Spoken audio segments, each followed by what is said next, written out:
fitrah based education ini semuanya tuh ada solusinya. Setiap masalah itu ada solusinya. Dan apapun, sebesar apapun masalah anak, yang harus kita gali sebetulnya adalah siapa? Siapa kira-kira? Orang tuanya. Nggak ada anak yang salah, seakal apapun anak.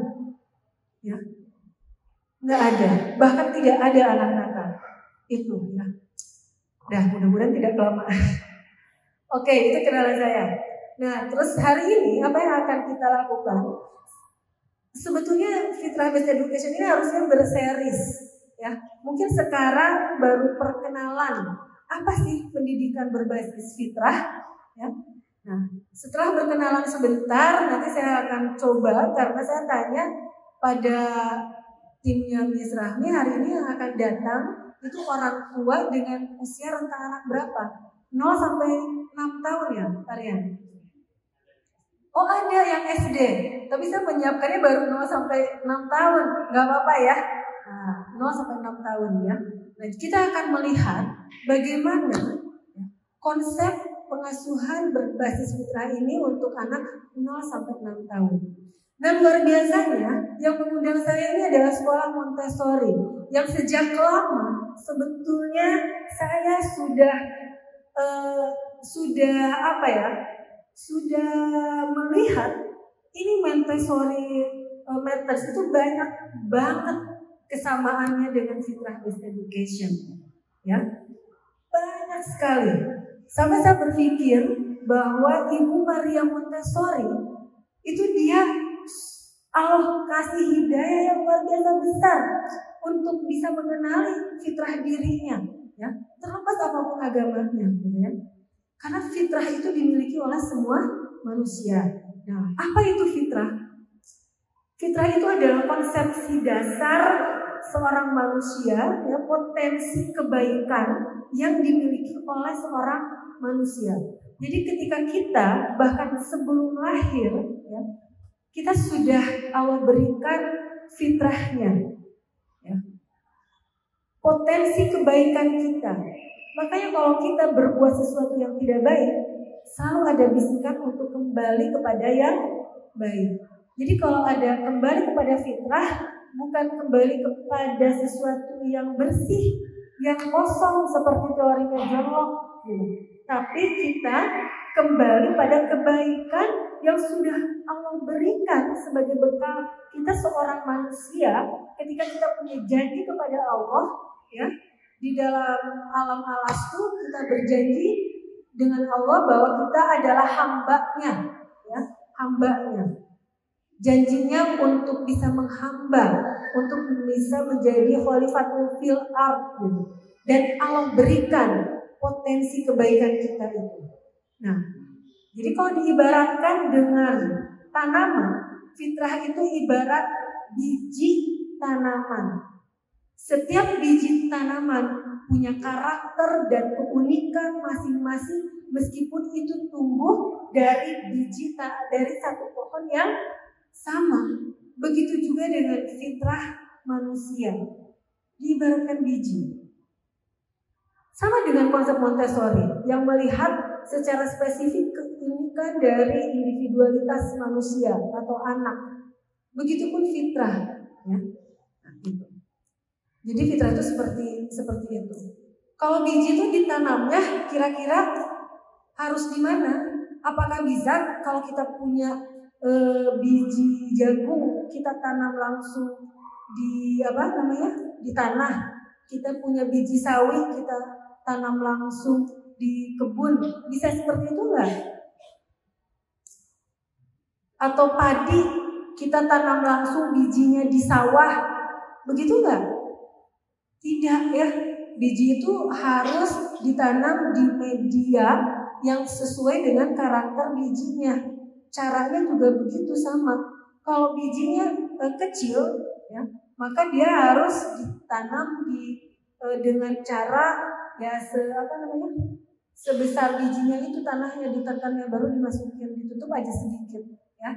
Bijinya besar lebih dalam lagi ditanamnya gitu. Itu. Terus kemudian si biji ini kalau untuk tumbuh, ya, kira-kira harus tepat nggak cara menanamnya? Menumbuhkannya, merawatkannya? Harus tepat. Kalau terlalu banyak air akan busuk juga gitu ya. Kalau terlalu banyak pupuk akan mati gitu. Nah, harus tepat. Nah, sama kayak manusia gitu. Kita juga harus tepat memberikan pendidikan kepada anak. Itu kurang lebih. Oh ya, ini udah ya. Nah, ketika kita sebagai orang tua ya, melihat bahwa fitrah itu sebagai biji tanaman, maka kita tugasnya tuh hanya seperti pekebun, seperti gardener yang menumbuhkan saja, bukan membentuk. Coba di sini masih ada nggak yang ingin anaknya jadi A, ingin anaknya jadi B, ingin anaknya cepat bisa itu, ingin anaknya cepat bisa ini? Masih ada yang seperti itu? Kayaknya enggak deh kalau di sekolah Montessori teman ibu.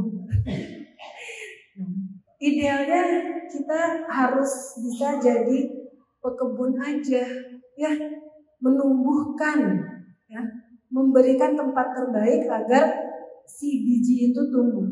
Jadi kalau biji itu tumbuh, maka akarnya akan kuat, dahannya juga akan kuat, daunnya akan lebat dan dia akan berbuah yang manis. Oke, bisa next ya? Kalau ada pertanyaan nih, apa tujuan besar dari pendidikan dan pengasuhan? Kira-kira di sini tujuannya apa sih menyekolahkan putra-putrinya? Apa tujuannya? Boleh? Secara umum, biar anaknya bisa pintar, bisa masuk ke sekolah perguruan tinggi favorit, terus kemudian bekerja dapat gaji tinggi, pergi ke haji, ya, punya rumah, punya mobil. Secara umum kan seperti itu gitu ya. Ada nggak yang berpikir dahulu bahwa kita kembalikan pada penciptaan manusia itu apa, gitu kan ya? Nah, saya jadi berpikir gitu, oh untung banget saya dipertemukan dengan pendidikan berbasis fitrah ini. Kalau enggak saya memang mungkin sudah bisa lari, tapi entah larinya ke arah yang mana, ke arah yang betul atau ke arah yang sebaliknya gitu ya. Itu. Jadi tujuan pendidikan itu harus selaras dengan tujuan penciptaan manusia di bumi. Manusia itu di bumi diciptakan untuk menjaga bumi, untuk menjadi khalifatul fir'ad, ya, untuk memberi kebermanfaatan. Kita mungkin melihat ya, banyak orang pintar, dia jadi pejabat tapi kemudian korupsi. Banyak orang soleh, dia jadi ustaz, jadi ustazah, ya, na'udzubillah, kemudian dia melakukan pelecehan seksual sama santrinya misalnya. Banyak seperti itu ya. Apa yang salah? Mereka punya pendidikan agama yang tinggi, mereka punya pendidikan umum yang tinggi. Kemana hal itu bisa terjadi? Kenapa hal itu bisa terjadi? Kenapa coba? Karena ada ketidakseimbangan dari fitrah-fitrah yang tumbuh di dalam jiwanya. Nanti kita bahas lagi ya. Boleh di... Nah, ini 8 fitrah yang dimiliki oleh manusia ya, 8 fitrah anak. Mungkin tidak terbaca semuanya ya.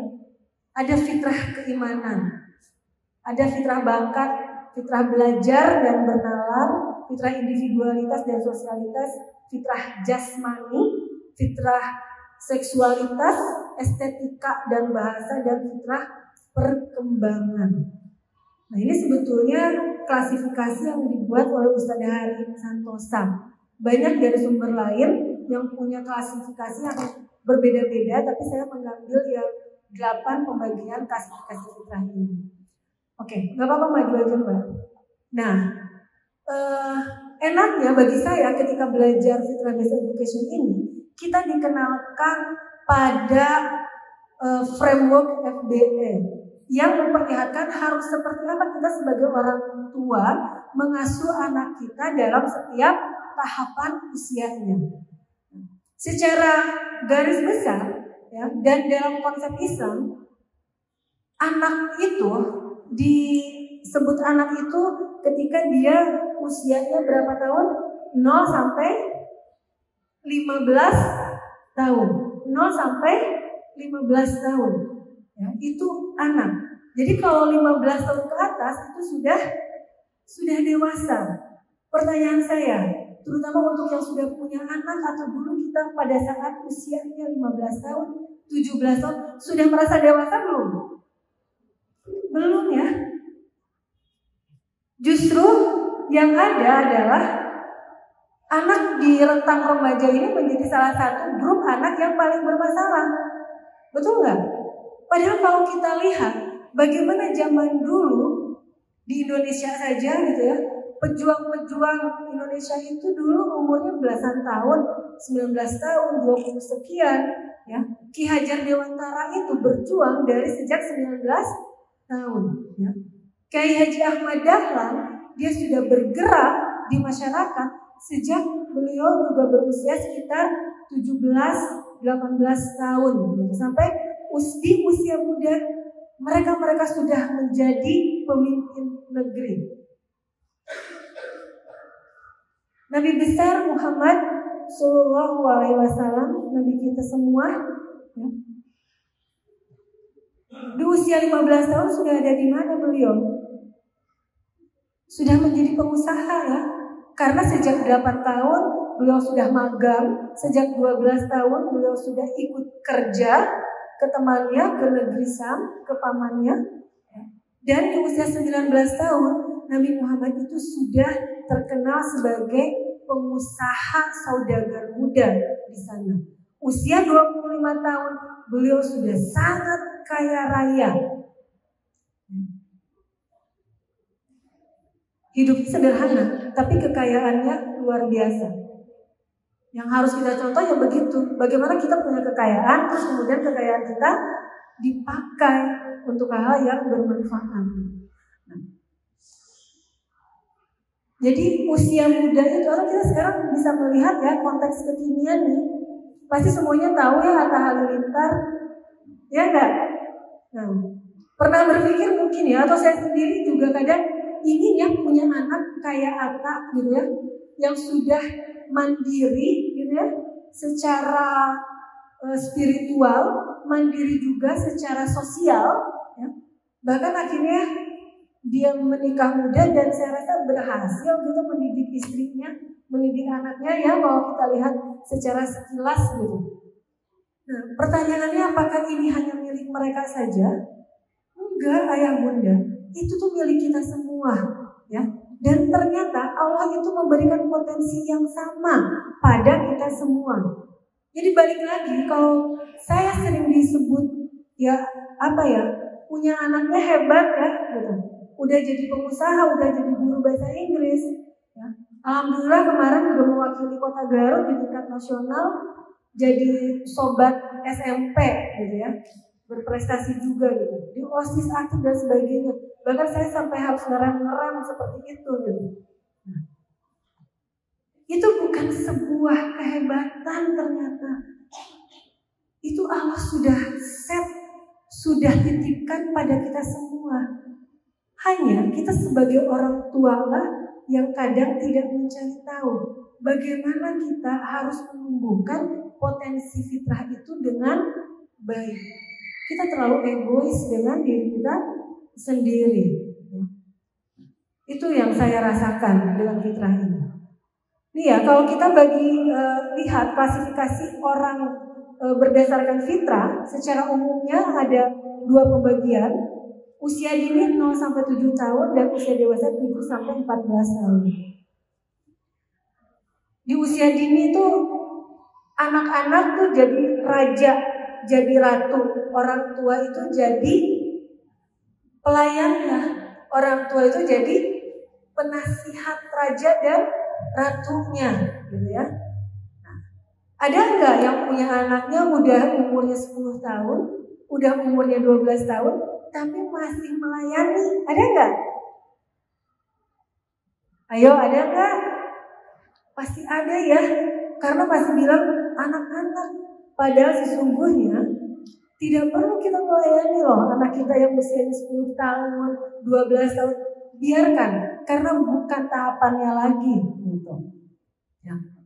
Nah, di usia ini anak itu harus bermain. Maka dia belajar pun lewat bermain. Itu Montessori itu udah luar biasa ya. Terus kemudian disadarkan lewat iman. Dan orang tua berfungsi sebagai protector ya. Gitu.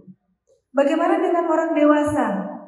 Orang dewasa itu ada dalam masa 7-14 tahun, calon orang dewasa kan? 7-14 tahun. Jadi anak baru masuk SD itu adalah calon orang dewasa. Kebayang ya, saya kalau punya anak kelas 1 SD, kalau berpikir lagi calon orang dewasa sih iya, tapi kayaknya dengan segala kelucuan dan kemanjaannya maka kita akan tetap melihat dia sebagai anak. Bahkan mungkin ketika anak kita kelas 5 SD gitu ya. Nah, ini pendidikannya itu harus ramah masa depan. Nah, seperti apa nanti kita bahas. Anak itu ditempa, dilatih, diperintahkan lewat kesadaran. Orang tua hanya memberikan support ya.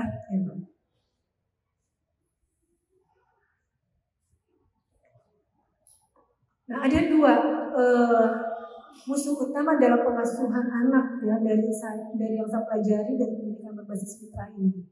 Yang pertama, tidak menggegas. Seperti tadi saya ibaratkan pada bini, menggegas itu kita ingin cepat bininya tumbuh, kita kasih pupuk banyak-banyak. Yang ada apa? Mati bininya, gitu ya. Ini. Yang kedua apa? Jangan lebay. Jadi jangan menggegas ya, jangan lebay dan jangan abai. Dua ya. Jangan lebay dan jangan abai. Harus sesuai dengan porsinya. Nah, berdasarkan framework FBE ada 3 tahapan perkembangan anak. Tahapan pertama ini 0-6 tahun, ini pralatih. Tahapan kedua ini 7-10 tahun, pre-akil balik 1. Tahapan ketiga 11-14 tahun, pre-akil balik 2. Dan tahapan keempat itu adalah anak yang sudah mukallaf atau dewasa. Nah, tugas kita berat ya yang Bunda ya. Dewasa itu tuh sudah sama loh, sejajar kayak kita. Dari sisi pemikiran, dari sisi tanggung jawab. Mungkin kita flashback, lihat lagi zaman uyut eyang kita, banyak banget ya mereka yang menikah, menurut kita tuh menikah muda, umur 14 tahun, umur 16 tahun gitu. Tapi mereka bisa sukses ya, meluaskan manfaatnya di masyarakat jadi apapun mereka gitu. Ya mungkin kita melihat seperti itu. Nah, kenapa yang terjadi saat ini justru sebaliknya? Di usia 15, 16, 17 tahun itu adalah usia rawan yang paling banyak anak bermasalah. Sesungguhnya yang bermasalahnya adalah kita, orang tuanya. Ini tadi sudah kita bahas ya. Apa yang terjadi kalau banyak fitrah kita yang tercederai? Banyak fitrah kita yang tidak tumbuh ya. Saya kasih contoh nih, di Garut tuh fenomena LGBT itu lagi banyak sekali. Iya enggak? Nauzubillah ya. Apa coba alasan utamanya? Kenapa bisa banyak LGBT? Apakah karena pergaulan? Apakah karena kurangnya iman? Bisa juga, bisa juga. Apakah karena kurangnya perhatian dari orang tua? Mana di antara 3 alasan tadi yang paling menentukan seseorang itu bisa jadi LGBT? Kurang perhatian dari orang tua. Dalam konsep fitrah seksualitas, ada yang namanya kelekatan anak dengan orang tuanya. Nah, kalau kelekatan ini tidak ada, atau kelekatan ini salah tempatnya, maka akan jadilah anak-anak itu tumbuh menjadi LGBT. Ibu bapak, ayah bunda ya. Ayah bunda usia 0-6 tahun itu anak harus dekat dengan kedua orang tuanya, dengan keduanya loh.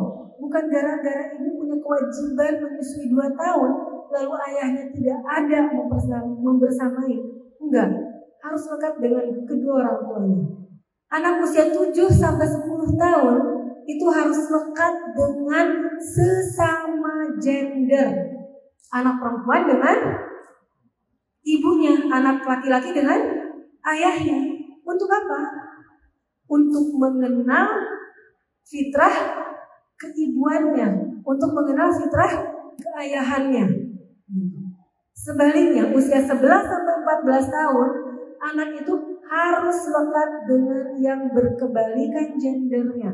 Jadi anak perempuan dekatnya dengan ayahnya, anak laki-laki dengan ibunya, untuk mempersiapkan masa depannya ke depan, di mana dia akan punya pasangan dan disitulah dia mengenal peran yang berbeda. Jadi tidak akan jauh. Kita itu men-treat pasangan kita, ya, akan melihat bagaimana orang tua kita memperlakukan pasangannya masing-masing, gitu kan? Seperti itu. Apa yang terjadi saat ini? Orang tua terlalu percaya bahwa yang membuat hidupnya akan sukses itu adalah kemandirian ekonomi. Betul nggak? Ya, saya aja masih susah untuk bisa ibaratnya betul-betul lepas, ya, dari ketergantungan yang namanya uang dan selalu dikoneksikan dengan sesuatu hal yang sifatnya material. Akhirnya orang tua sibuk kerja, termasuk guru-guru, dosen-dosen, ya, ulama-ulama sibuk dengan dunianya masing-masing. Anaknya diasuhkan, ya, pada orang yang sebetulnya secara fitrahnya tuh bukan ayah bundanya, bukan yang bisa menumbuhkannya. Dan ketidakadaan kelekatan ini, kekurangan kelekatan ini, inilah yang menjadikan generasi kita tumbuh menjadi LGBT. Anak itu nggak butuh uang kita banyak-banyak. Anak itu nggak butuh banyak sertifikat tanah dan lain sebagainya, gitu loh. Anak itu butuh waktu kita. Anak itu butuh perhatian kita. Dulu saya pro sama yang namanya quality time. Gak apa-apa lah saya sibuk, tapi seminggu sekali saya punya kualitas. Tapi sebulan sekali saya punya kualitas sama anak saya. Sehingga begitu punya uang, pergi liburan kemana. Begitu punya uang, beliin sesuatu yang menurut kita akan menggantikan ketiadaan kita. Oh, sangat besar seperti itu. Padahal kalau udah tahu dari dulu, nggak akanlah mengejar apapun itu. Ya, yang penting kita tuh bisa basic needs terpenuhi, sisa waktunya ya kita pakai untuk menumbuhkan mereka. Mereka umur 15 tahun baru kita start berkarir, gitu. Saya jadi anti ini ya. Ini pandangan saya ya, silakan dikaji oleh masing-masing, gitu ya. Mungkin dari penyesalan banyak hal yang saya sesali, gitu ya, karena banyak fitrah-fitrah anak saya yang tidak berkembang, gitu ya, terutama anak pertama. Bagaimana? Ada kok syaratnya, nanti saya kasih tahu, gitu ya. Mudah-mudahan timbul di pertanyaan ya nanti ya, permasalahan-permasalahan yang kita hadapi. Nah itu. Ini semua hal yang buruk itu ujung-ujungnya gara-gara orang tua tidak mau membersamai anak itu menumbuhkan fitrah dirinya, gitu ya. Terlalu membuat sama, anak itu sama. Nah ini.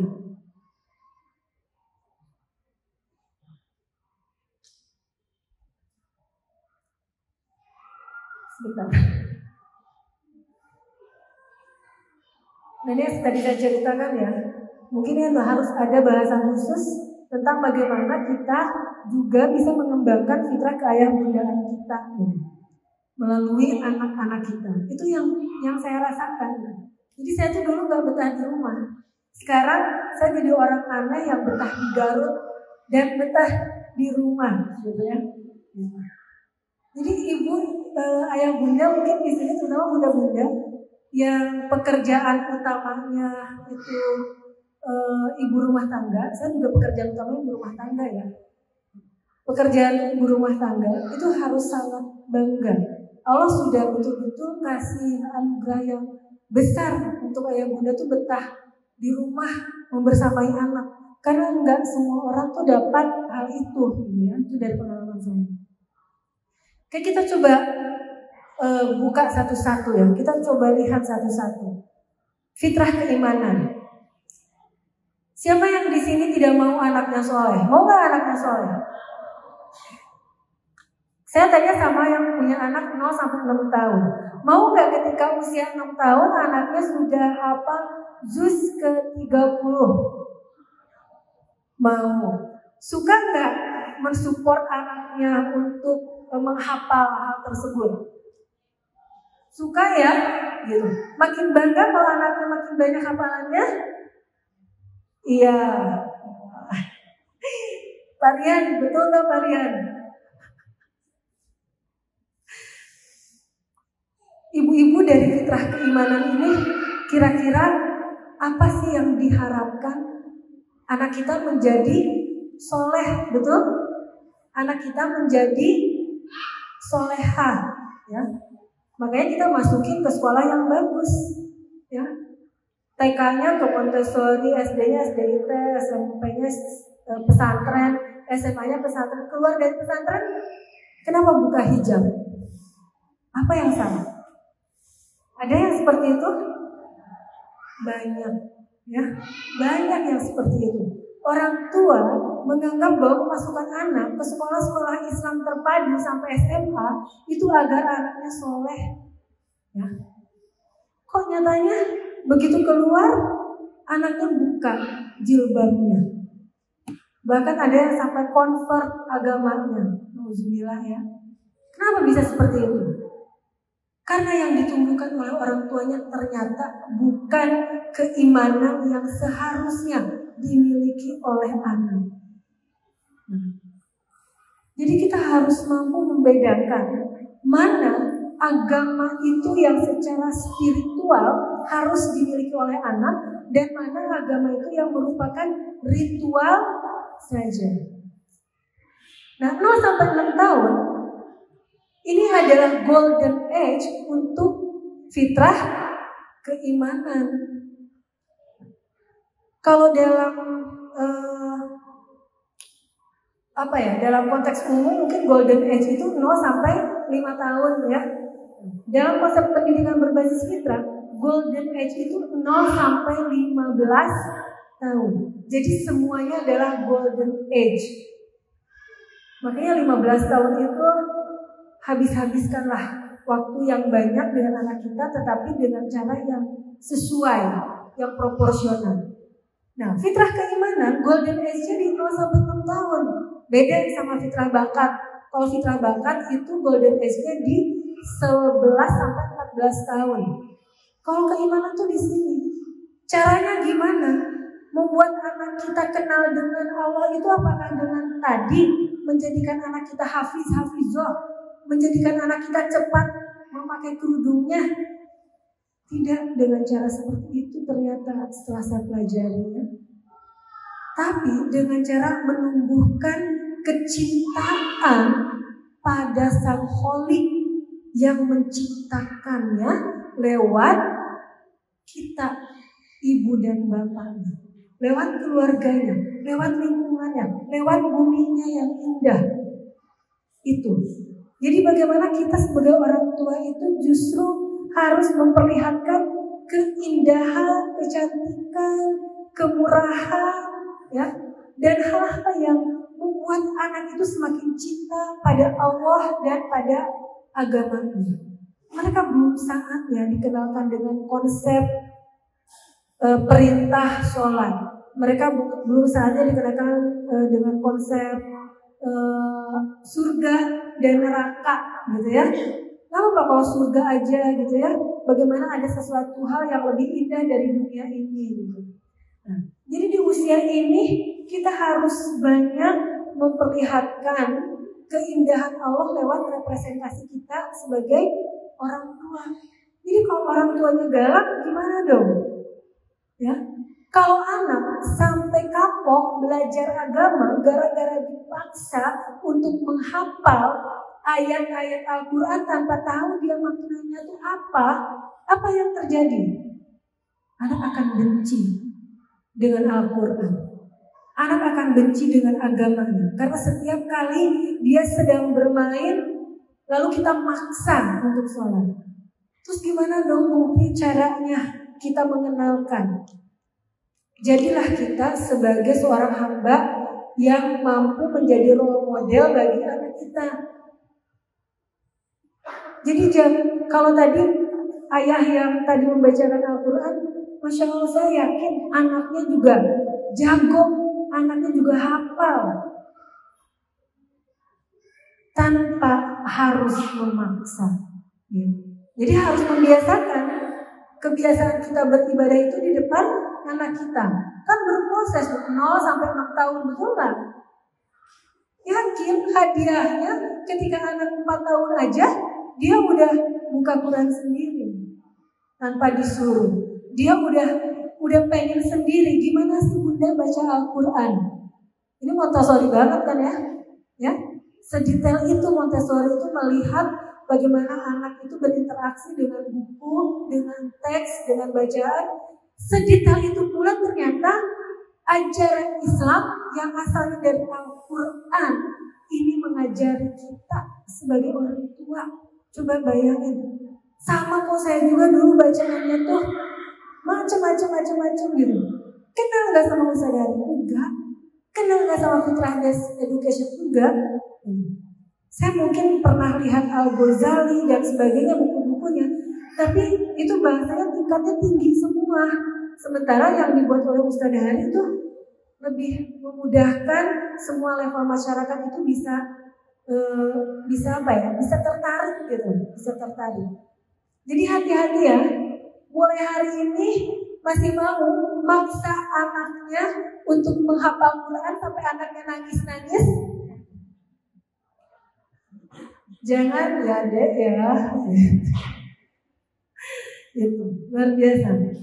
Nah, ini indikator awal ya.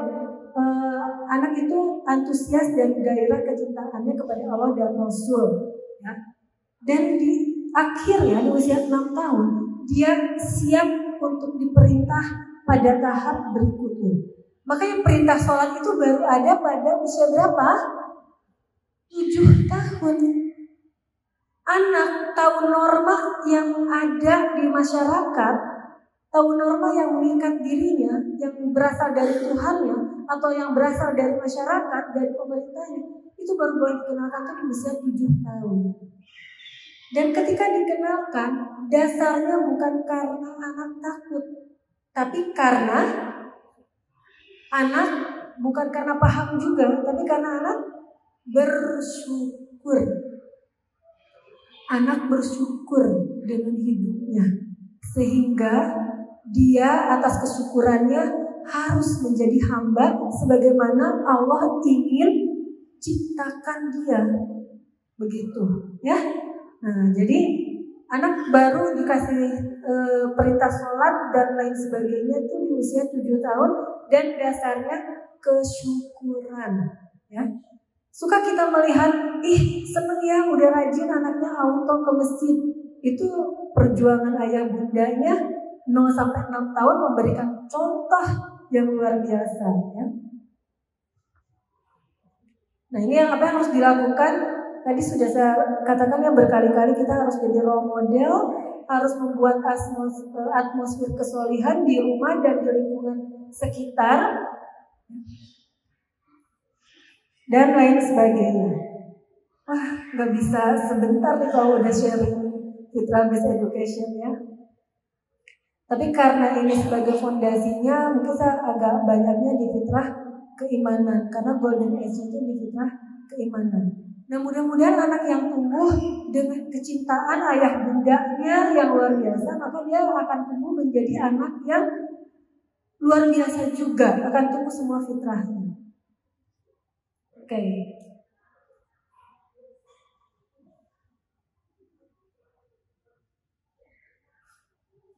Nah ini fitrah belajar dan bernalar. Ini golden age-nya tuh di usia 7 sampai 10 tahun ya. Kalau di usia anak yang masih kecil, maka yang harus dilakukan oleh ibu adalah dia banyak-banyaklah bermain. Karena anak itu belajarnya melalui bermain. Dan saya rasa Montessori adalah pilihan yang tepat. Jadi Montessori itu metodenya gitu ya. Metode yang bisa digunakan untuk menumbuh kembangkan anak berdasarkan fitrah anak yang mampu menggali potensi anak itu sendiri ya.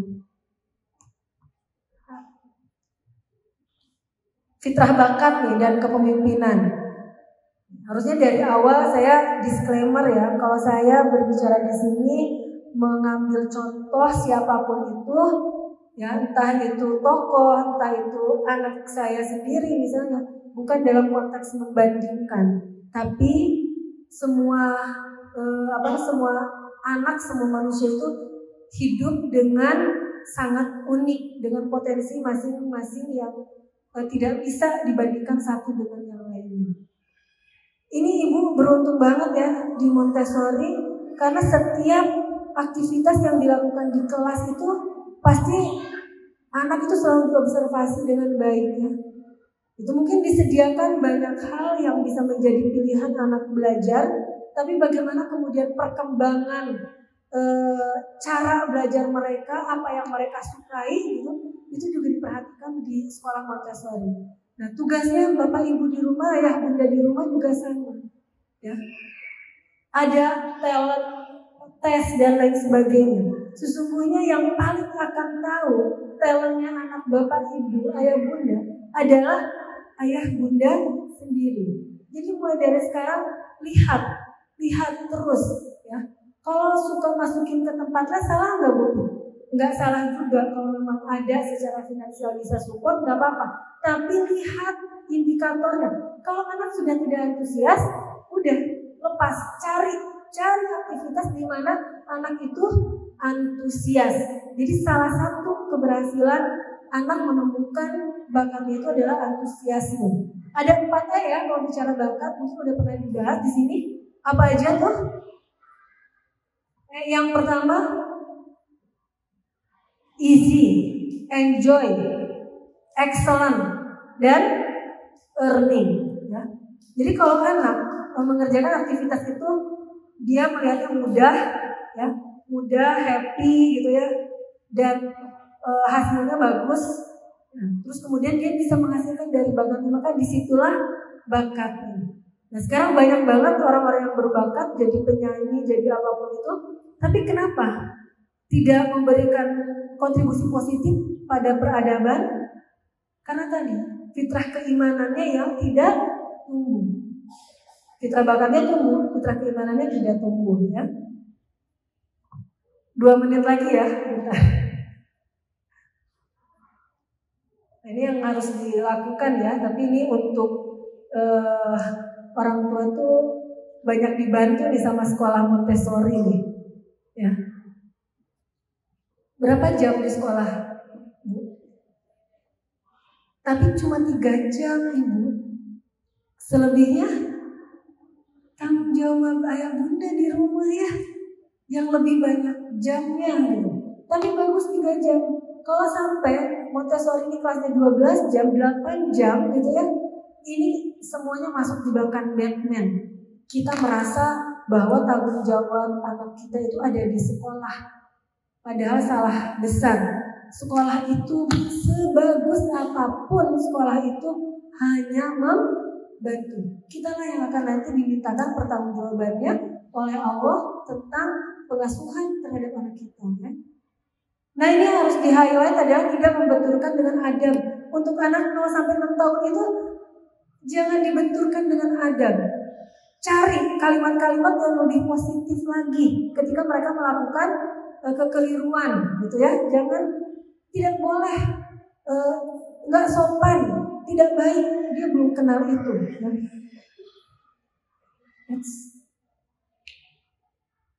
Oke.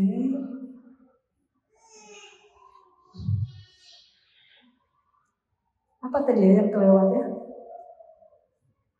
Yang mudah-mudahan ini banyak banget yang bisa kita eksplor lebih banyak, tapi karena waktunya sedikit ya, jadi mohon maaf tidak bisa penuh saya berikan di sini.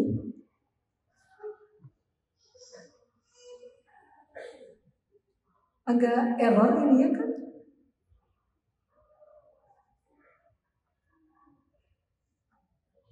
Gak apa-apa. Intinya hari ini saya ingin mengajak ayah bunda semua untuk melihat kembali pada diri kita sebagai orang tua ketika melakukan pengasuhan anak. Ada satu hal yang ingin juga saya sampaikan, barangkali sebagai ajakan ya, untuk juga memberikan perhatian pada anak-anak yang tidak seberuntung anak-anak kita. Kita selalu berpikir anak kita ingin soleh, anak kita ingin hebat, anak kita ingin baik, ingin berprestasi, ingin berkontribusi pada peradaban ini.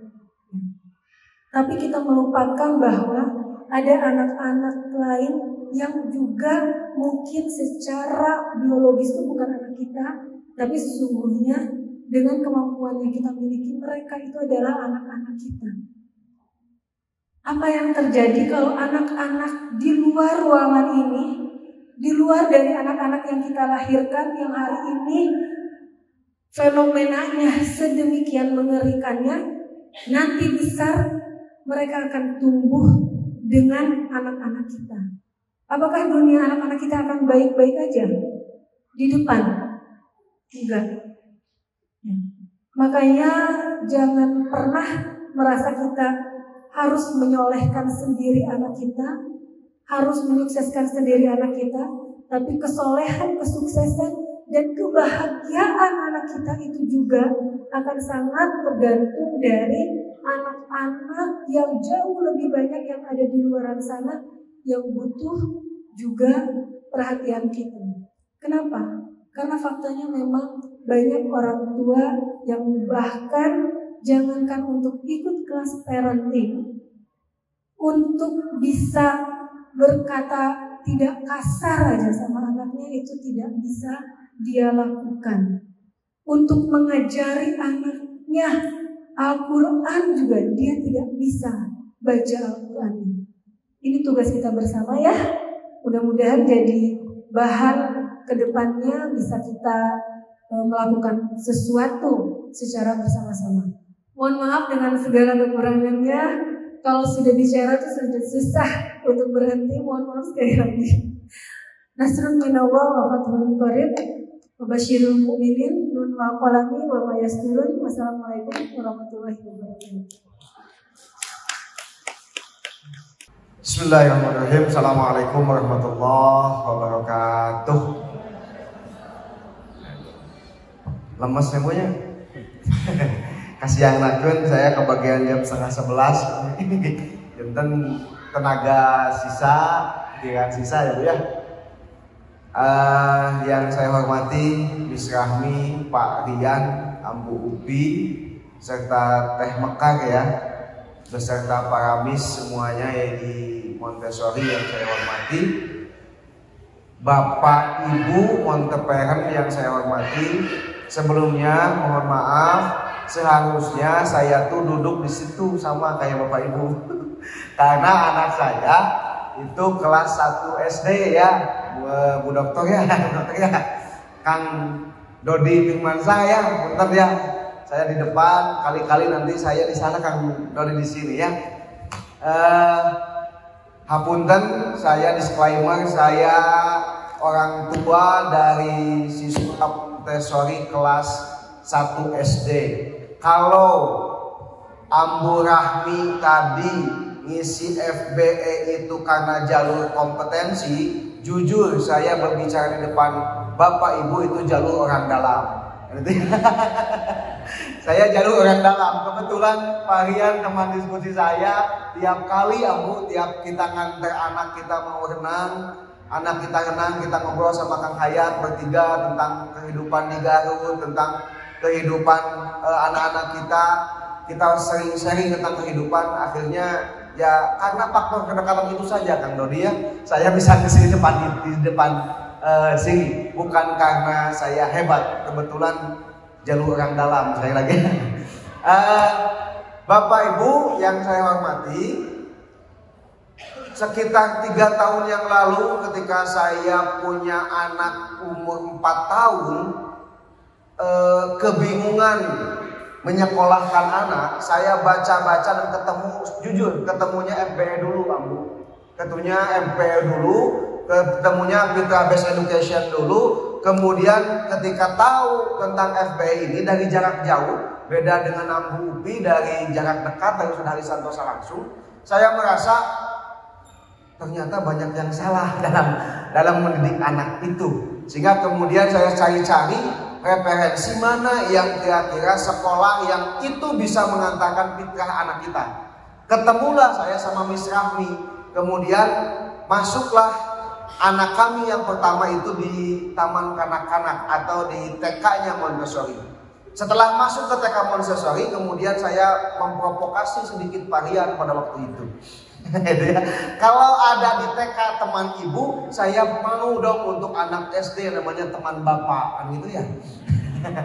Maka pada waktu itu Parian dengan semangat membuka SD dan anak kami sama anak Parian sama-sama sekelas kan gitu. Dan siswanya alhamdulillah sekarang jumlahnya 52, 5 laki-laki 2 perempuan. Bukan 52, tapi 52 ya. 52, alhamdulillah. Bersyukur kami bisa menjadi bagian dari teman bapak ini. Kemudian setelah Pak Rian membuka SD, nanti mungkin kita banyak hal yang ingin kita gali ya Bapak Ibu. Kemudian di kemudian hari bareng-bareng sama Bapak Ibu semuanya. Nanti proyek-proyek seperti ini, nanti saya yang belajar di sana, kali-kali Bapak Ibu yang ada di sini. Saya sangat ridho sekali, saya sangat ingin belajar sekali kepada Bapak Ibu semuanya. Izinkan pada kesempatan kali ini selama 15 menit ke depan, karena sebetulnya sudah komplit tadi sama Ambu Upi ya. Saya hanya sebatas ini misalnya, sebatas cuci mulut saja kalau makannya. Pada kesempatan kali ini, izinkan saya menyampaikan hal sedikit tentang fitrah yang selama ini kita yakini, selama ini kita pelajari, bahkan selama ini bisa jadi kita salah mengkonsepsi, salah memberikan konsep. Bapak Ibu, sebelum saya ke sini, izinkan untuk sedikit berbicara tentang satu konsepsi pendidikan, bahkan satu konsepsi tentang pengasuhan dalam Al-Quran. Dalam Al-Quran tadi disampaikan di Quran surat Luqman tentang bagaimana mendidik anak oleh qori kita. Ada satu prinsip yang mahal dalam Al-Quran, itu Quran surat At-Tahrim.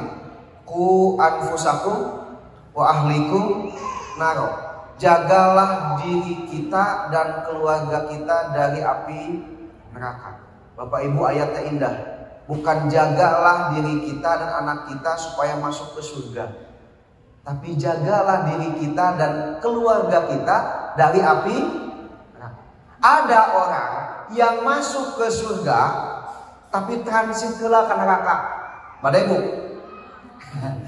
mau ada keluarga yang memang suatu saat nanti kumpul di surga, tapi nyatanya harus transit dulu ke neraka, waiting list di surganya. Maka ayat tentang Al-Quran, tentang keluarga, tentang parenting class ini, saya takjub terhadap Al-Quran dengan ungkapan kalimat jaga, jangan sampai kita dan keluarga kita masuk ke dalam api neraka. Itu artinya ada pesan penting, jangankan jalan menuju ke surga itu tidak ujung-ujung bisa langsung ke neraka dulu langsung ke surga. Tapi kalau bisa jangan katoel sekedip gitunya anak-anak kita dari api neraka. Maka konsepnya disebut oleh Parian pertemuan ini sebagai parenting class. Parent itu adalah sesungguhnya disampaikan oleh Abu Ubi tentang parent, perbaikan kita orang tua. Perbaikan saya selaku yang punya anak umur kelas 1 SD. Bukan tentang children.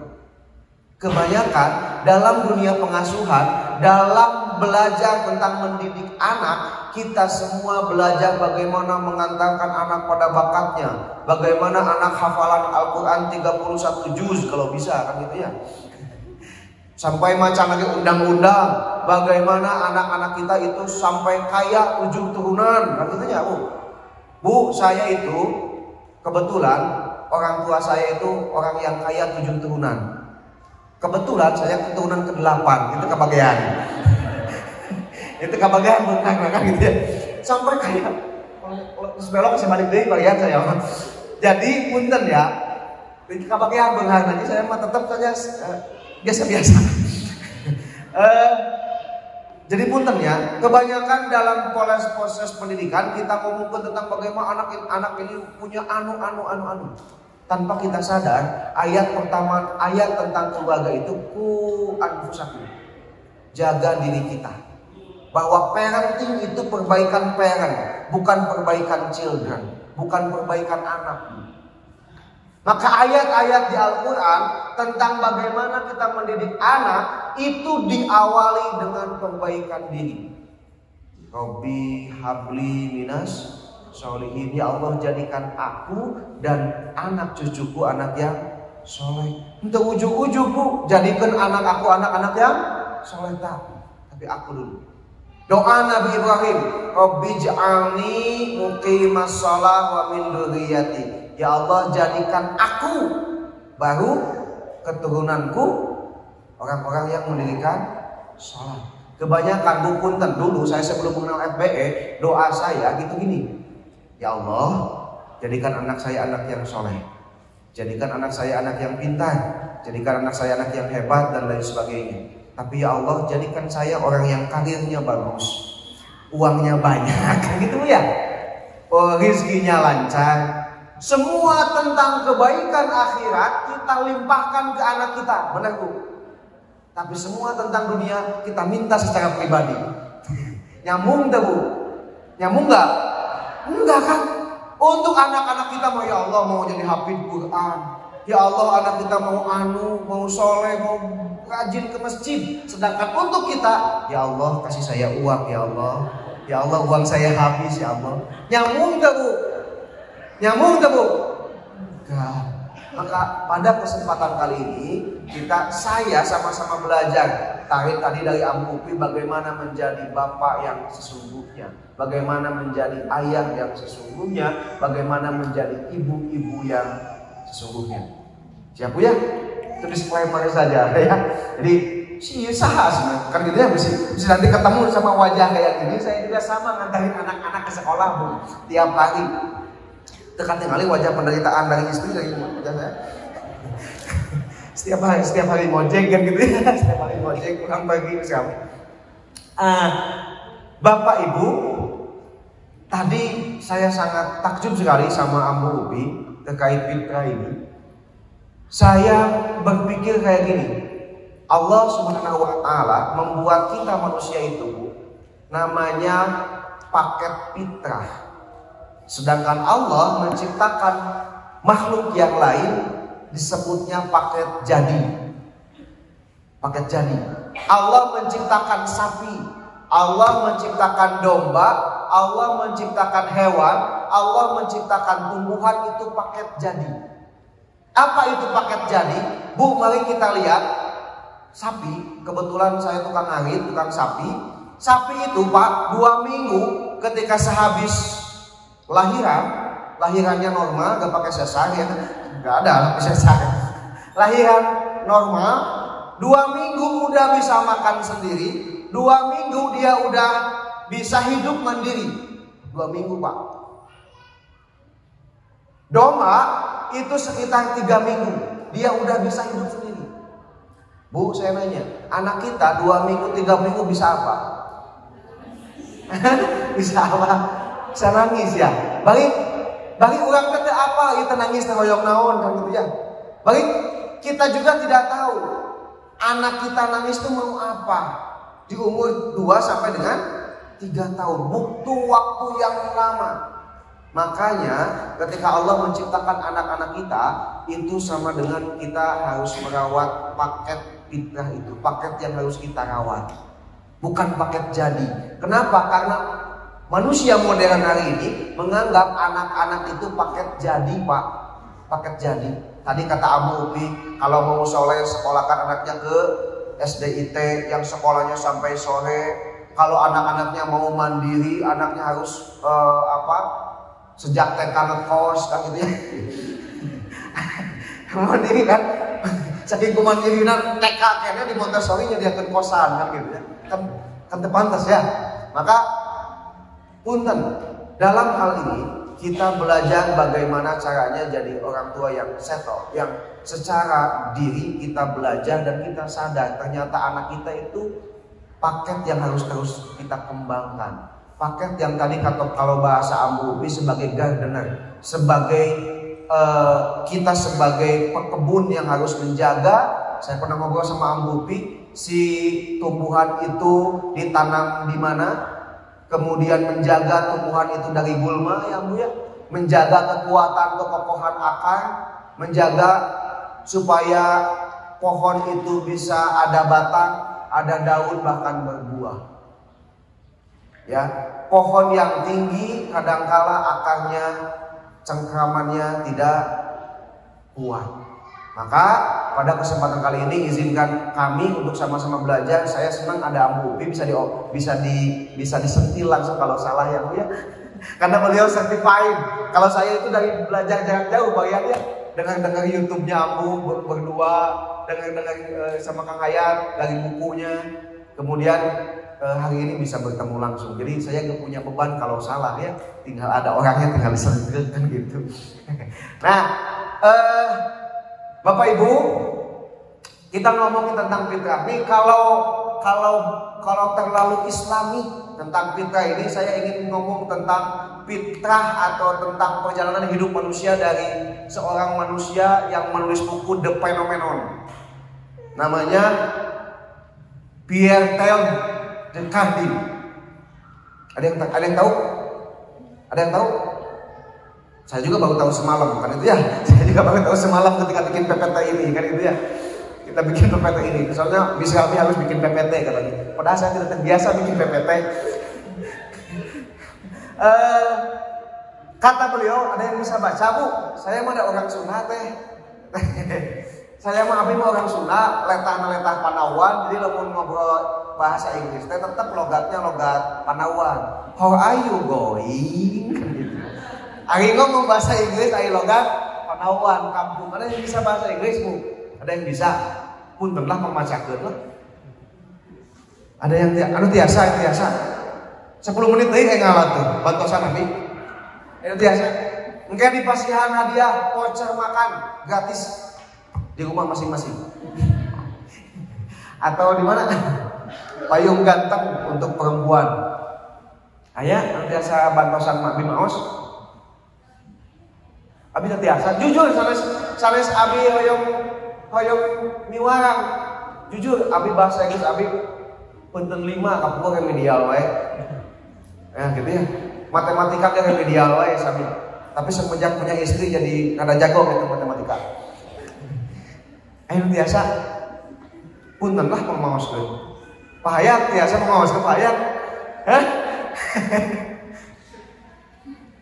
Tiasa pamaoskeun itu biasa merasa sama segitu. Biasa di Bangos punya. Bukan dengan eta aja. Saya macam bahasa Inggris. We are not human beings having a spiritual experience. We are spiritual beings having a human experience. Mantap. Jangan lah. Punten saya itu kalau bahasa Inggris siga maca ikro lamun dina Al-Qur'an mah aba gituan. Sekalipun lidah saya cadel, tapi jujur lidah cadel lain orang bahasa Inggris. Lidah cadelna karena memang di Lauhul Mahfuz dan siga kieu. Jadi cenah kata ini kita itu bukan manusia yang memiliki perjalanan spiritual, tapi kita itu asalnya makhluk spiritual yang menjadi manusia. Atau cina apa artinya? Ditranslate bersama malam kami mah. Jago. Eta cina apa? Bisa macam tadi ngomong bodoh asli di malam kenaon ieu artinya gitu. Di apal-apal abung supaya tidak jadi beban deui kami. Kita itu sebetulnya kata beliau yang membuat buku The Phenomenon itu bukan manusia yang mengalami kehidupan spiritual. Tapi kita sesungguhnya adalah makhluk spiritual yang menjadi manusia. Beda temu? Beda temu Pak? Beda tuh. Bedanya di titik tumpu, di titik awal. Bahwa kita itu sesungguhnya bukan manusia yang dispiritualkan, tapi kita adalah makhluk spiritual yang menjelma menjadi manusia. Jadi orang awal namanya balageng saoleh palintar Bu. Bahkan nanti kan ibu-ibu nanti kalau ke surga itu kan cantiknya 70 kali lipat ya kan dia. Kalau di surga itu ya. Benar kan ya? Bu ya, ayeuna mah sedang menyamar menjadi wanita-wanita ibu-ibu rumah tangga kan gitu ya, sedang menyamar. Kalau nanti di surga itu seperti bidadari yang jatuh dari kayangan kan gitu ya. Kalau sekarang seperti bidadari yang jatuh dari kasur kan gitu ya, beda sekedip. Alah nembus belok sebalik deui.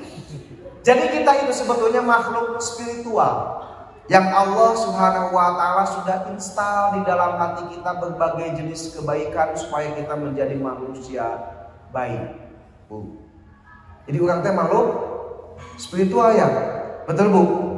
Buktinya naon? Buktinya satu Bu. Sejahat apapun orang tua, anaknya pengen soleh, benar? Ya. Sejahat apapun manusia, dia ingin temannya baik, benar Bu? Bu punten, aya teu penjahat, tukang maling, tukang rampok yang dia pengen temannya itu penipu. Aya teu? Enggak ada. Sekalipun dia perampok, sekalipun dia maling, dia ingin temannya punya integritas, punya kejujuran pada hasil malingnya. Benar teu Bu? Benar ya Bu ya? Kalau saya rampok, Pak, tapi puyarnya karena saya cuma terima puyar sama Kang Hayat. Saya rampok, Kang Gepahian rampok, Kang Hayat rampok, saya maling. Kalau mereka berdua pembohong, apa jadinya hasil rampokan saya dipaling lagi sama mereka berdua? Benar gak Bu? Itu artinya kita semua Bapak Ibu punya modal untuk menjadi manusia baik. Bahwa kita semua itu cenderung terhadap kebaikan. Nurani kita itu selalu memanggil terhadap kebaikan. Nah, maka Allah Subhanahu wa taala jauh-jauh hari menciptakan kita sebagai makhluk spiritual. Dalam konteks ringannya mendidik anak, Allah Subhanahu wa taala sudah kirim ayat Al-Qur'an. Ayatnya ini bertumpuk-tumpuk. Kenapa bertumpuk-tumpuk, Ambu? Karena saya bikin ini jam 12 malam bagiannya.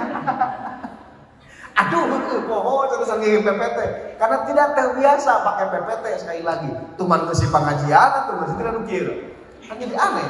Jadi lain salah saya, salah pangian ngulang di rumah. Jadi kata Allah Subhanahu wa taala dalam Al-Qur'an dalam hadis ya. Kullu mauludin yuladu 'alal fitrah fa abawahu yuhawidani aw yunasirani aw yumajisani. Setiap manusia, anak-anak kita, kata Rasulullah SAW, terlahir dalam kondisi fitrah. Tadi kecenderungan sebagai makhluk spiritual, kecenderungan sebagai orang yang ingin menjadi baik, kecenderungan orang yang ingin menjadi dekat dengan Tuhannya, dekat dengan, kalau bahasa Sari Santosa, tujuan penciptaannya. Gitu. Setiap manusia lahir dalam kondisi seperti itu. Fa'abawahu, maka lingkungannya yang membuat dia Yahudi, Majusi, dan Nasrani. Bapak Ibu, mari kita perhatikan lingkungan itu membuat anak kita menjadi Majusi, Yahudi, Nasrani. Pertanyaannya, adakah kalimat lingkungannya lah yang membuat dia menjadi Islam. Ayat itu tidak ada. Ternyata punten, kenapa di hadis ini tidak disebutkan bapak dan ayahnya lah dan lingkungannya yang membuat anak itu Islam? Kenapa? Karena Islam sudah terinstal dalam hati anak. Limani enggak disebutkan dalam ayat ini bapaknya yang membuat dia Islam, enggak, karena Allah sudah menginstal Islam itu di hati anak kita. Gitu. Jadi punten, untuk menjadi Yahudi itu enggak Allah install, untuk menjadi Nasrani itu enggak Allah install, untuk menjadi nakal itu enggak Allah install, untuk menjadi anak yang membangkang itu enggak Allah install. Yang Allah install itu adalah Islam. Benar tuh Bu? Halo ya kene? Ya kene Bu? Bu, saya belajar dari yang pendidikan Pak ya. Kalau ibu-ibu ditanya nggak jawab, ciri ini naon? Cirinya apa? Bete Bu, jujur Bu, bete. Benar tuh? Benar ya Bu ya? Kalau saya ngajar di anak SD, pernah ngajar di anak SD. Cirinya betah apa? Cirinya betah apa? Lubuh sudah kiri jempet, betah di kelas. Tapi kalau anak SD cirinya mau pulang apa? Ngotah Bu. Pak Uwi gitu nya. Tapi ibu-ibu tibalik. Lamun geus saya ngabodor geus seuri, berarti arti ciri ini tuluh sayang balik gitu ya. Tong sok api-api Bu. Maka saya waktunya 10 menit lagi. Asli. Usah waktu seri-seri aja diajak ngobrol kan gitu ya. Yang kedua, patokan saya nanti beres itu lamun aya nu batuk, jika ada yang saya akan berhenti bicara. Asli. Itu bukan mau batuk tapi yang ngomong lila teuing, asli. Atau lu aya jam teh kayaknya. Lamun luak lieu kana jam kieuan, itu teh lain jam anyar. Ya bisa, tapi itu waktunya sudah habis, sudah lama ya. Ibu kodean lama ibu batuk. Sesungguhnya saya ngomong terlalu lama, gitu ya. Karena tadi kata Ambu, kalau masih kecil itu belajar ngomong. Kalau seusia saya sekarang belajar untuk berhenti ngomong. Lamun geus ngomong asa jempe, gitu ya. Seusia saya. Nah, maka punten Bu, ini supaya ringan, balik deui. Lamun geus belok cak abdi ge masa balik deui. Supaya menjadi ringan, menjadi ayah, menjadi ibu itu, sesungguhnya menjadi Islam itu sudah Allah install.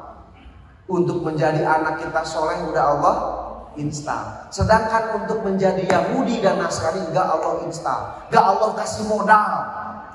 Makanya keringanan kita yang pertama adalah alhamdulillah Allah telah memberikan install awal anak kita untuk menjadi baik. Gitu Bu ya. Halo, ayah kene? Nah, maka pada kesempatan kali ini kita akan bersyukur bersama-sama Allah titipkan anak kita. Ketika anak kita menyimpang itu bukan punten, bukan salah anak kita kata Ambu tadi. Bukan salah zaman, bukan.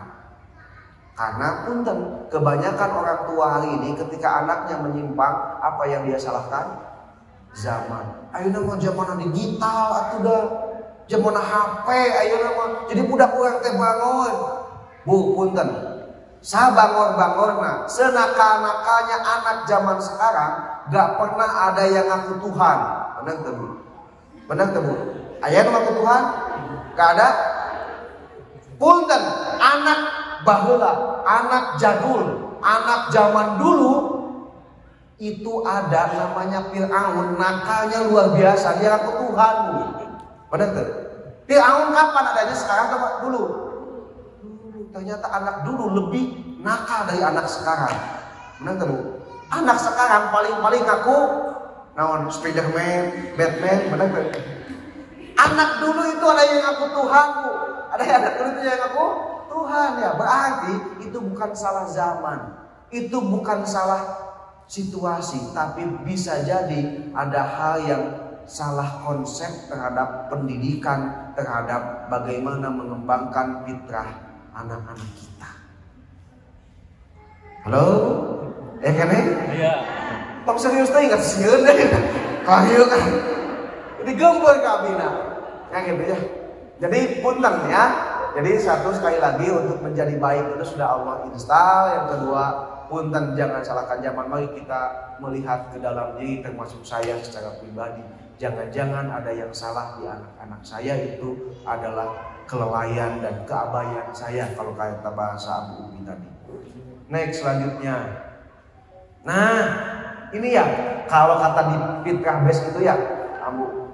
Maka kata di fitrah base itu, fitrah itu apa? Fitrah itu satu baca kengkang naon kan? Nanti betulin saja ya, tunaugan untuk mengetahui Tuhan, ma'rifatullah. Jadi Bu, putra ibu teh nalika putra ibu itu ketika lahir, saya biasa di kampung jadi biasa bahasa Sunda kampung di translate. Ayo untuk ngaku bahasa Sunda ada, oh iya mereka deui. Jadi mohon maaf ya bisi nih. Kalau nggak ngerti, saya itu ngomongnya campur Sunda Indonesia, campur urut Padang kalau orang Panawan. Jadi manusia itu ketika awal lahir itu sudah diinstal oleh Allah tunaugan untuk mengetahui Tuhannya, untuk ma'rifatullah, untuk merasa dekat dengan Allah Subhanahu wa taala. Sebagai apa ini? Sebagai punten Bapak Ibu, nanti ke depan anak-anak kita itu tadi di sekolah ada checklist yang harus diisi. Apa? Untuk mengetahui misi hidupnya. Kebanyakan manusia lahir ke muka bumi itu tidak tahu misi hidupnya. Bahkan saya, kadang-kadang kita semua tidak tahu misi hidup kita apa. Betul gak Bu? Nu penting mah abi mah hidup 40 tahun, punya mobil, punya kendaraan, punya itu, punya ini, selesai. Maka punten Bu, Allah Subhanahu wa taala mengirim kita ke muka bumi ini ada misi yang harus diselesaikan. Apa itu misi? Misi itu adalah tugas penciptaan. Orang lain dapat apa dari hadirnya kita? Anak kita dapat apa dari hadirnya kita? Itu tugas penciptaan. Maka itu pula yang harus kita share ke anak kita. Nah, PR di muka bumi ini banyak. Tanah yang harus kita urus, lingkungan yang harus kita urus. Nanti engkau mau ngasih alternatif pikiran apa untuk menyelesaikan permasalahan di muka bumi. Ini Bu yang jarang dimiliki oleh dunia pendidikan hari ini. Punten, para bud di TK kene diajar manasik haji. Bener punya. Padahal abi wae nepikeun ka ayeuna can pernah manasik haji sekali-kali acan. Bener tuh. Ke anak hafal Al-Quran tadi kata Abu 20 juz, 2 juz. Ari ibu bapak nak lamun sholat maca kul huwallahu jeung binas. Tiap sholat kata teh. Ari budak lu hafid Quran kan teu punya.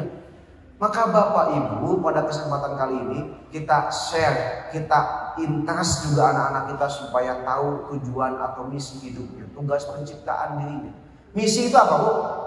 Tugas yang harus diselesaikan kan ya? Tugas yang harus diselesaikan. Seperti kita main game. Saya suka main game. Seperti kita main game, apa yang menjadi daya tarik dari game itu apa?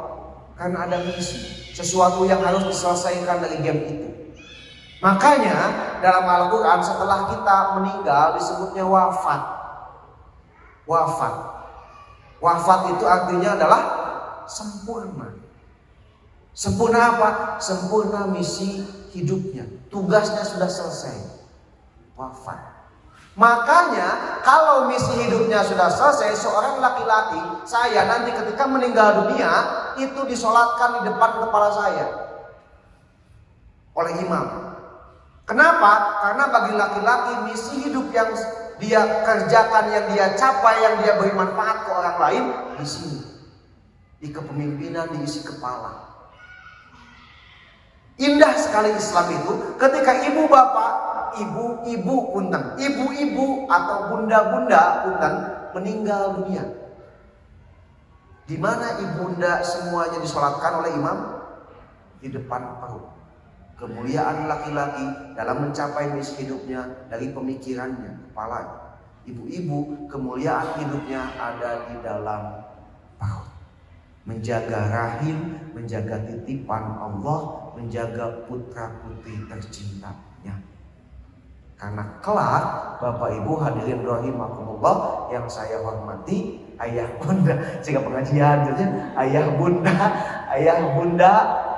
saya tidak terbiasa nyebut ayah bunda Kang Dodi, Kang Dodo ya, nggak biasa ayah bunda itu, nggak biasa. Sebab ulah ke tengah bakal kegeuy. Kalau itu lingkar ya. Jadi itu ya Bu ya. Jadi misi hidup tunaukan supaya kita mulia nanti ketika bertemu dengan Allah Subhanahu wa taala. Saya wafat di sholat, kita semua bapak-bapak wafat disolatkan di depan kepala kita karena pemikiran kita tentang lingkungan, tentang keluarga, tentang anak-anak. Maka saya takjub sekali ada bapak-bapak yang hadir pada hari ini. Luar biasa ya, tepuk tangan. Langka bisa, jarang bisa bapak-bapak anu hadir di acara pertemuan orang tua. Rata-rata ibu-ibu. Dulu Pak Abi sami Pak datangnya kepaksa dari pepaksa hayu era kecicing lagi kan gitu ya. Tapi akhirnya mah sudah terbiasa ya. Nah, maka satu to know God. Yang kedua adalah to the good. Allah Subhanahu wa taala menginstalkan fitrah itu satu untuk mengenal Allah, yang mengenal tujuannya mengenal penciptaan, yang kedua adalah untuk berakhlak dan beradab. Di anak-anak kita itu sebetulnya ketika lahir itu terus beradab, terus saloleh, terus punya bekal menjadi manusia baik. Kalau kata Ustaz Hari Santosa, saya pernah dengar di YouTube-nya, beliau mengatakan anak-anak kita itu ketika awal lahir itu sudah getol tahajud, sudah rajin tahajud. Jam 4 itu sudah bangun. Tapi apa yang dilakukan orang tuanya? Masih subuh. Ada gitu ya. Atau anak-anak kita itu pada awal lahirnya mencintai kebersihan. Kata Saudara Santosa. Apa? Ketika dia, mohon maaf ya, pipis, BAB, dia nangis. Tapi oleh orang tuanya dipakein pampers supaya ngacret kayak itu kadieu. Tapi efeknya apa? Efeknya ketika anak itu pipis, anak itu pup, anak itu BAB, anak itu dipaksa nyaman dengan kotor yang ada di badannya. Kata saya Santosa itu. Maka Bapak Ibu, ayah bunda yang saya hormati, sebetulnya kita akan ringan mendidik anak kita seandainya kita paham konsep ini. Konsep bahwa ternyata untuk mengenal Allah teh harus dibekalan, untuk menjadi beradab itu sudah dibekali. Bahkan yang ketiga adalah untuk menerima kebenaran Al-Quran. Ibu tong terburu-buru anak itu mesti hafid Quran, kalem wae di kamana tuh Bu. Umar bin Khattab itu bunten ya. Umar bin Khattab itu butuh waktu 22 tahun untuk menjadi penghafal Al-Quran. 22 tahun. Saya bukan anti hafid Quran ya Bu, sia awas kurang mencerian anti hafid Quran. 22 tahun Umar bin Khattab itu menghafal Quran. Bahkan Ahmad Dahlan itu Bu, selama jadi kiai dia hanya mengajarkan 17 ayat. 17 ayat. Konsepnya adalah, ini menarik sekali. Kata Umar bin Khattab yang disadur nanti oleh Ahmad Dahlan, kata Umar bin Khattab, engkau ketika mempelajari Al-Quran, di Al-Quran itu ditemukan perintah, kemudian engkau belum melaksanakannya, maka jangan pindah ke ayat yang lain. Bu ya, konsepnya apa? Ketika kita membaca Al-Quran, isinya perintah itu belum kita lakukan, jangan pindah ke ayat yang lain. Kata Umar bin Khattab, bahkan ini disadur oleh Ahmad Dahlan. Kalau engkau baca Al-Quran, isinya larangan, kemudian engkau belum menjauhinya, maka jangan pindah ke ayat yang lain. Maka wajar selama berpuluh-puluh tahun dengan 17 ayat nu dihafalkeunana. Bu, ieu konsep anu kadangkala punten kita tidak paham. maka kita menjadikan makhluk ritual tanpa makna. Kalau bahasa Abu Upi tadi, halo. Maka pada kesempatan kali ini kita terima anak-anak kita dengan sebaik-baik mungkin supaya anak-anak kita itu mudah-mudahan isi waktu jadi hafidz Quran tanpa kehilangan makna menghayatinya. Lanjut, otomatis ke tangannya jadi ya betul. Nih, saya ingin sekilas saja. Ini udah tadi sama kamu. Lanjut teh punten. Nah, udah ya katanya nih. Belum, udah. Saya ingin melihat perbedaan aspek fitrah itu dari perspektif Islam yang di dalamnya ada Imam Ghazali, ada praktisi pendidikan Naqwib Al-Atas, ada Ustadz Haris Santosa, dan juga perspektif Barat. Dalam pendidikan, peran pendidikan versi pendidikan berbasis fitrah itu ada 3. Satu namanya tarbiyah. Tarbiyah itu adalah rubu, menumbuhkan fitrah yang tadi. Yang Allah install di hati manusia, tinggal ngerawat, Bu. Bininya tos ayah, tinggal dirawat. Yang kedua, posisi pendidikan dalam dalam terminologi Islam, dalam terminologi fitrah itu sebagai ta'dib, mengadabkan manusia. Tadi akhlak, to the good. Lebih dah saya bahasa Inggris sekali oke. Untuk ta'dib, mengadabkan manusia. Maka dalam konteks di sekolah teman ibu ya, nanti kalau anak-anak kita kurang beradab kita demo ke bagian ya. Karena ini tugasnya peran pendidikan itu tarbiyah dan ta'dib. Saya sekilas sudah tadi terus komplit. Lewat nyongkos setengah jam, tapi kislewi. Pokoknya mampu batuk gimana. Kalau kata versi Barat, tugas peran pendidikan itu adalah untuk membentuk karakter dan pikiran seseorang. Menjejali ini Pak. Maka punten Pak, di Jepang itu orang-orang cerdas, tapi punten angka bunuh dirinya tinggi. Di luar negeri yang secara proses pendidikannya itu hebat, tapi punten karena kehidupannya untuk di sini dan hari ini hanya untuk hubungan sama manusia, maka angka kebahagiaannya itu tidak lebih tinggi dari orang Garut. Asli. Emang ibu ya? Punten Bu, angka indeks kebahagiaan orang Garut itu lumayan tinggi lah. Kenapa? Jalan anu macet Garut tuh. Aya Bu, ka pendopo tadi 5 menit 10 menit tapi ya. Tapi coba di Jakarta macet. Ti dieu mah bobo gugah jam 11 wae nikmat keneh Bu. Tapi coba di Jakarta bobo gugah jam 10. Ageudang asa ka dieu nya. Jadi ngomongkeun eta, balik ka deui muka deui. Jadi punten ya angka kebahagiaan itu ya. Jadi takdib itu untuk mengadabkan, untuk membuat kita manusia menjadi beradab ya. Yang terakhir adalah taklim. Pondasinya tarbiyah dulu, taklim baru taklim. Gak loncat langsung ke taklim. Taklim itu transfer of knowledge, mindahkan ilmu, mindahkan pengetahuan dari guru ke anaknya, mindahkan pengetahuan dari Maria Montessori oleh Miss Rahmi kepada anak-anaknya. Gak itu, gak langsung ke sana. Yang kadang-kala punten-punten kita itu tadi kalau kata bahasa Ambu itu terlalu tergesa-gesa atau terburu-buru, menganggap anak itu mesti jago bacaan, jago hafalan sejak usia dini, bahkan mandiri sejak usia dini, sampaikan ke budak TK kudu ngakos tadi. Gitu ya. Saking belajar mandirinya, anak TK ngakos sampai mandiri. Enggak Bu, ada tahapannya. Maka pun kalau kecerdasan secara intelektual saja yang menjadi takaran, 5-10 tahun yang akan datang anak-anak kita bakal kalah sama orang Sunda yang paling cerdas semuka bumi. Siapa namanya? Ai namanya. Siapa namanya? Ai, Neng Ai. Tahu Ai? Artificial Intelligence gitu ya. Namanya Ada yang namanya AI pun kan ya. Kalau kalian pernah kuliah di Australia nyebutnya AI. Kalau saya orang kampung namanya AI.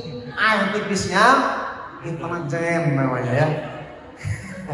Jadi 10 tahun, 20 tahun yang akan datang, anak-anak kita kalau hanya cerdas dari pikiran saja akan kalah sama Neng AI itu.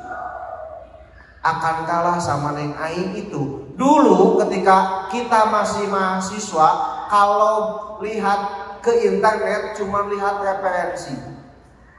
Ya Bu ya, tapi hari ini gagah sekali. AI itu bisa menganalisis berbagai literatur yang ada di internet.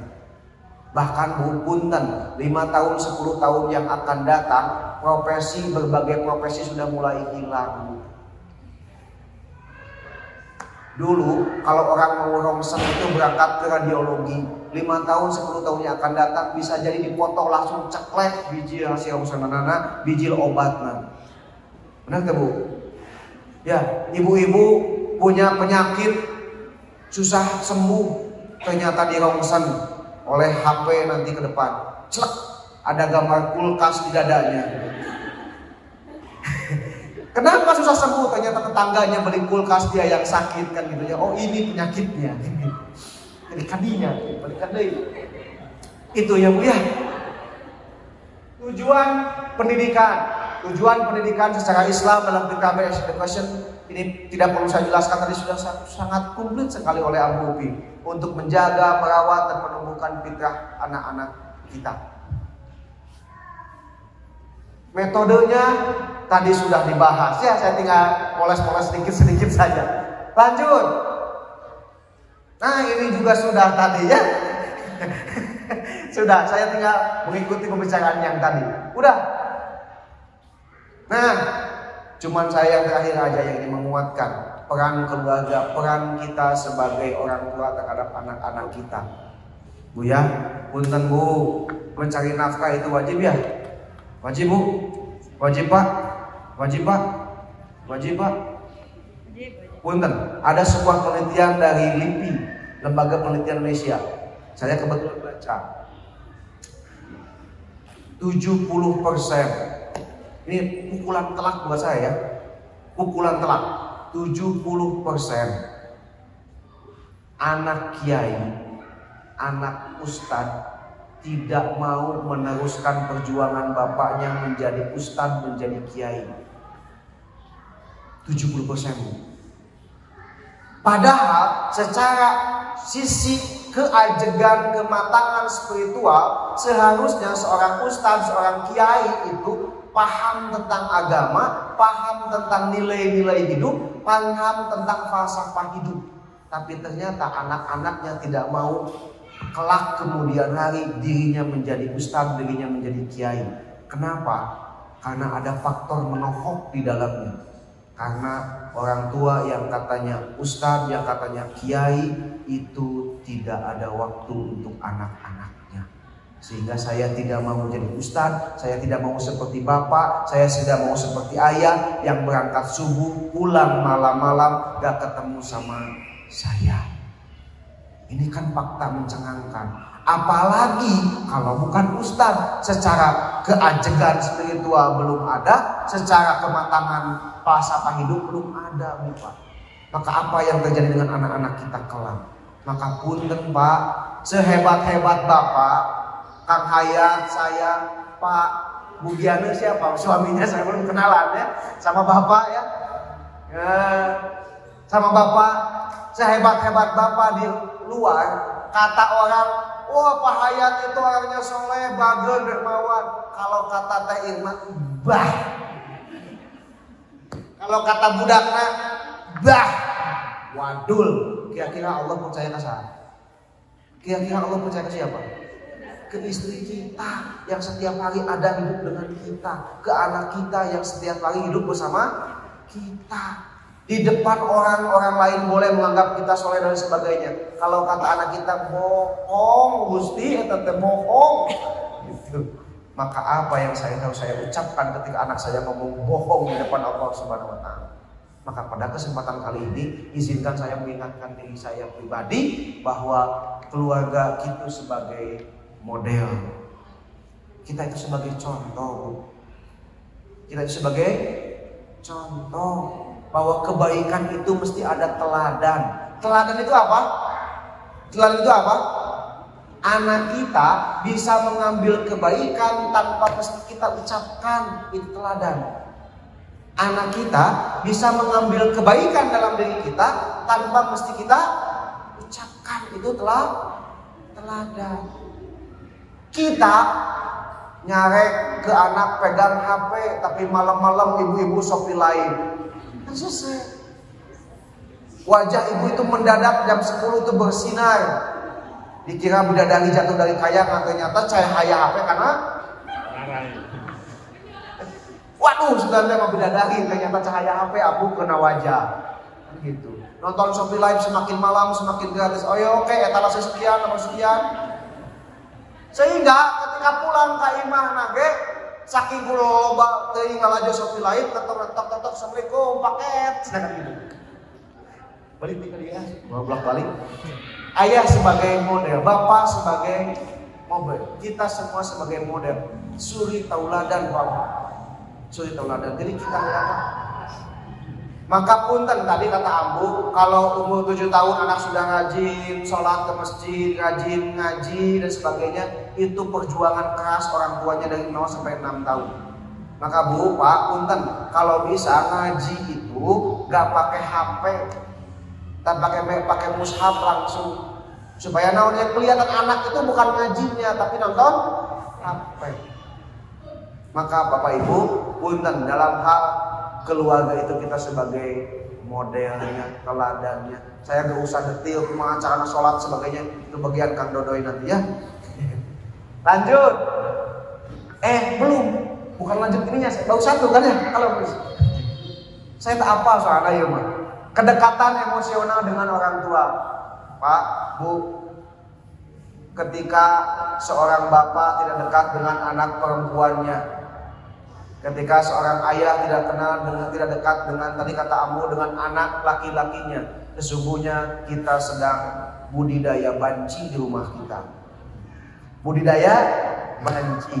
Ketika ayah tidak hadir dalam kehidupan anak laki-laki, maka tumbuhlah anak-anak laki-laki kita ketika udah gede, dia menjadi anak laki-laki yang tulangnya seperti tulang yang sudah direbus di presto. Leles tulang nanti. Kamana wae gitu. Karena leles tulangnya pas dikulup dina presto gitu. Maka punten perlu kedekatan, perlu kemelekatan kita dengan anak-anak kita. Lanjut. Lingkungan spiritual yang mendukung. Kalau bahasa Abu tadi atmosfer kesolehan, Bapak Ibu di rumah itu kalau anak-anaknya fitrah keimanannya ingin tumbuh, kita bisa mendesain rumah kita memiliki atmosfer kesolehan yang baik, Bu. Punten Bu, saya abdi ngajar di SMA Bu.